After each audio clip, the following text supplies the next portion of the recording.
maka di sebuah desa yang subur dan dikelilingi oleh hutan yang lebat, hiduplah seorang janda tua bernama Mbok Srini. Ia hidup sendirian di sebuah rumah kecil beratapan jerami.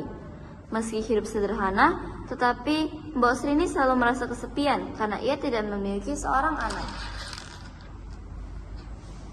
Ya Tuhan, aku sudah tua dan hidup sebatang kara. Aku ingin sekali memiliki seorang anak yang dapat menemaniku. Aku berjanji akan mencintai dan merawatnya dengan sepenuh hati. Tolong kabulkan permintaanku ya Tuhan. Hari demi hari, Mbok Srini terus berdoa. Ia sering menatap langit di malam hari, berharap ada suatu keajaiban yang datang. Hingga pada suatu malam yang sunyi, angin bertiup kencang dan tiba-tiba terdengar suara gemuruh dari dalam hutan. Mbok Srini, aku mendengar permintaan. Aku bisa memberimu seorang anak, tapi dengan satu syarat. Syarat apa itu wahai raksasa? Aku bersedia untuk melakukan apa saja demi seorang anak. Aku akan memberimu di timun ini, rawat ini dan tanam ini. Dan dalam waktu singkat, kau akan memiliki seorang anak perempuan cantik. Tetapi saat anak itu tumbuh, kau harus menyerahkannya kepadaku. Dia akan menjadi sarapanku. Mbok Srini merasa ragu dan ketakutan, tetapi keinginannya untuk mempunyai seorang anak terlalu besar. Dengan tangan gemetar, ia menerima biji ajaib itu dan berjanji kepada raksasa.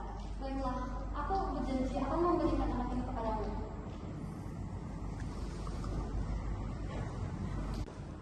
Keesokan harinya, Mbok Srini menanam biji timun itu di kebunnya dengan penuh kasih sayang. Ia menyiramnya setiap pagi dan sore, serta berbicara kepada timun itu seolah udah menjadi anaknya sendiri. Tumbuhlah yang besar dan kuat, wahai bibit. Aku akan menumbuhmu anakmu. Ajaibnya, dalam waktu singkat, tanaman itu tumbuh subur, menjalar dengan daun-daun hijau lebat.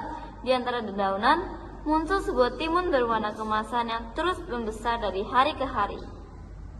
Wah, sangat luar biasa. Timun ini sangat besar. Dengan hati-hati, Mbok Srini memetik timun emas itu dan membawanya ke dalam rumah. Ketika ia membelahnya, cahaya keemasan terpencar, dan dari dalam timun keluarlah seorang bayi perempuan yang cantik dengan kulit yang halus dengan mata yang bersinar.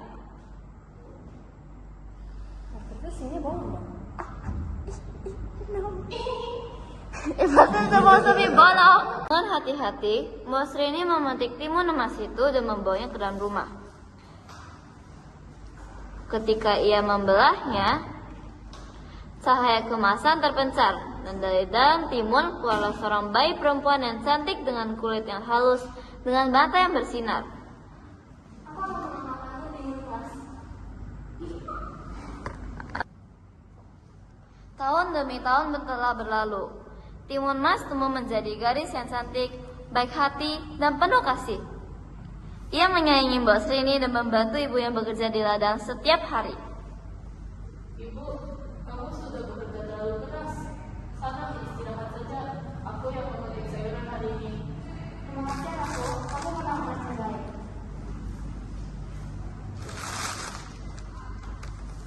Namun, kebahagiaan mereka selalu dibayangi oleh ketakutan. Mbok Srini tahu bahwa suatu hari raksasa akan datang untuk menagih janjinya. Setiap malam, ia duduk termenung memikirkan cara untuk menyelamatkan putrinya.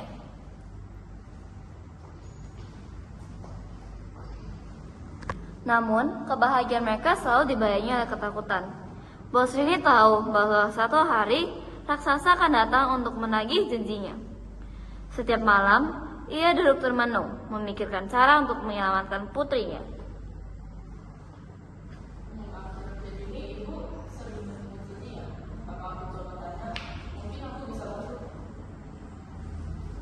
Ibu, mengapa kamu akhir-akhir ini terlihat sedih? Timun emas, ada yang harus aku ceritain kepadamu. Dengan suara gemetar, Mbok Srini menceritakan janji yang telah ia buat dengan sang raksasa. Hah? Ibu, aku gak mau jadi santapan dia. Mbok Srini, jangan takut. Besok pergilah ke pertapaan di ujung hutan. Minta bantuan dari petapa sakti di sana. Dia akan memberi jalan keluar. Keesokan harinya, dengan hati penuh harapan, Mbok Srini berjalan ke hutan untuk menemui Pertapa Sakti. Mbok Srini, aku tahu maksud kedatanganmu ke sini. Saya sudah menyiapkan 4 bungkusan untuk timun mas. Pertama yaitu garam, kedua biji timun, ketiga terasi, dan keempat adalah jarum. Bungkusan ini akan membantu timun mas untuk melarikan diri dari raksasa. Dengan penuh rasa terima kasih, Mbok Srini membawa bungkusan itu pulang.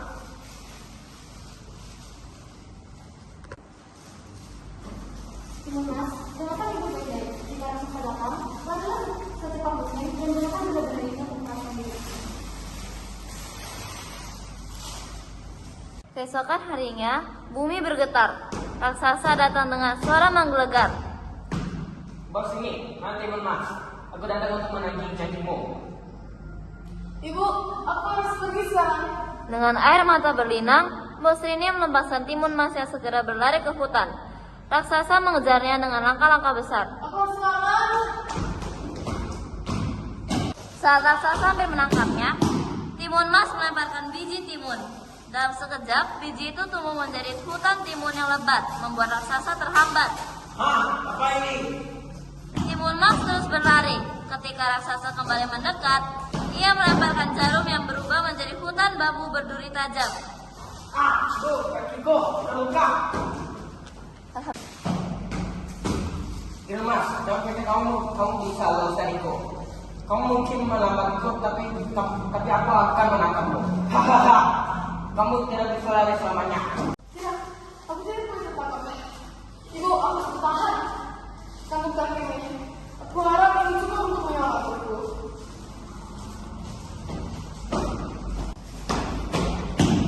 Hahaha, kamu keren menangkapmu. Timun mas, kamu tidak bisa lari lebih jauh lagi. Berhentilah dan terima nasibmu. Tidak, aku tidak akan menyerang begitu saja. Tidak, aku tidak akan membiarkan ini terjadi. Timun mas, kalau aku berjanji aku tidak akan mengajarmu lagi. Tidak, raksasa. Jika aku membantumu, kau pasti akan menjahatkanku lagi. Inilah adalah akhir dari semua ini. Raksasa terus meronta-ronta, tetapi lumpur semakin menelannya. Ia mengeluarkan erangan terakhir, lalu tenggelam sepenuhnya dalam lumpur yang perlahan mengeras.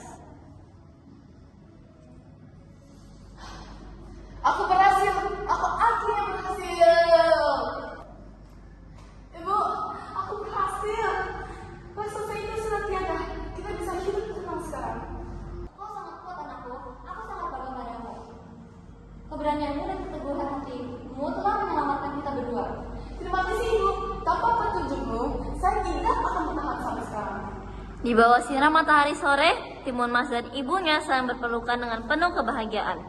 Mereka tahu bahwa ini adalah awal baru bagi kehidupan mereka yang damai dan bebas dari ancaman.